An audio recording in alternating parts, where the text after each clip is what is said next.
Welcome to TAO, your go-to podcast for the latest in tech, AI, and everything in between. I'm Sarah, your knowledgeable but friendly guide through today's headlines. And I'm Mike, here to ask all the questions you might have as we dive into some fascinating stories today. So Sarah, what's first on the list? First up, we have some exciting news from Meta. Andrew Bosworth, the CTO, has been talking about the future of their AR/VR unit, Reality Labs. He's looking at 2025 as a potentially pivotal year, which could either lead to greatness or what he calls a legendary misadventure. That sounds dramatic. Why does he feel optimistic, though? Well, Bosworth is optimistic because of the success of Meta's Ray-Ban AI glasses. They've sold over 2 million pairs, which is impressive, and has even spurred competition from big names like Google and Apple. He believes this year is crucial for setting the stage in this competitive landscape. So it's not just about what Meta does, but how the market reacts. Exactly.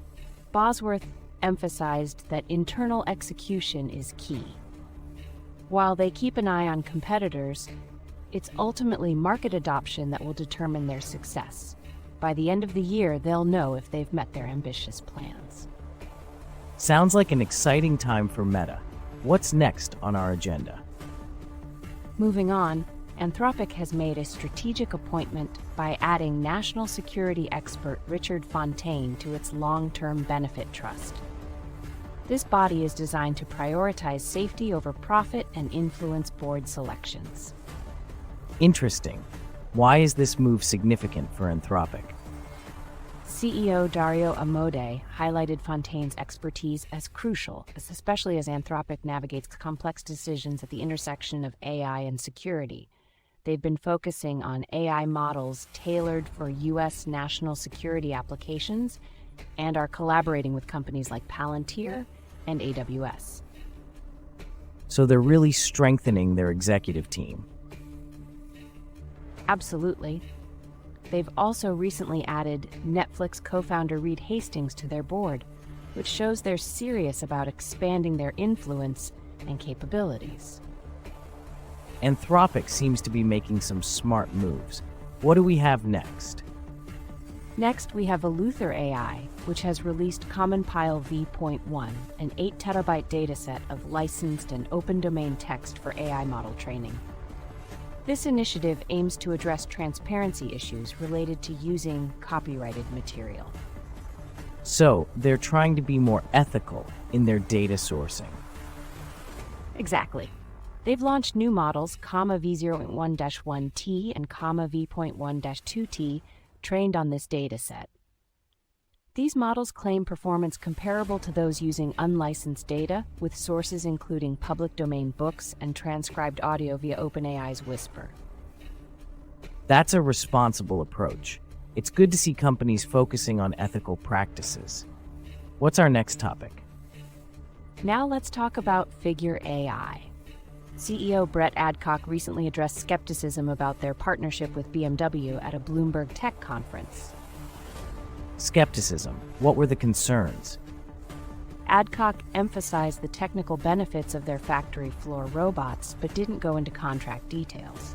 He also revealed a new customer, reportedly UPS, for initial deployment. And what about their lack of live demonstrations? Adcock defended this by saying they prefer videos and that event appearances are a waste of time for his team. They're aiming to manufacture 100,000 units within 4 years and are reportedly seeking a substantial new funding round.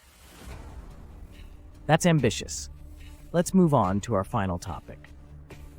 Finally, let's discuss the challenges of investing in AI startups. It's a field full of excitement, but also significant risk. Why is investing in AI startups so tricky? Well, as incumbents like OpenAI, Microsoft, and Google scale rapidly, new companies achieve growth stage metrics astonishingly fast. Jill Chase from Capital G notes that defining growth stage is now ambiguous. Many year-old startups have high valuations and revenues but lack foundational infrastructure. So, what should investors focus on? Investors need to prioritize the category and founders' adaptability to navigate this fast-changing landscape. Even promising startups, like AI coding company Cursor, face constant challenges to evolve their products and remain relevant. It's a tough but exciting field.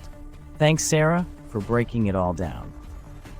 Anytime, Mike, and thanks to all our listeners for tuning in to TAO. We hope you found today's discussion insightful. Absolutely. Until next time, take care, everyone.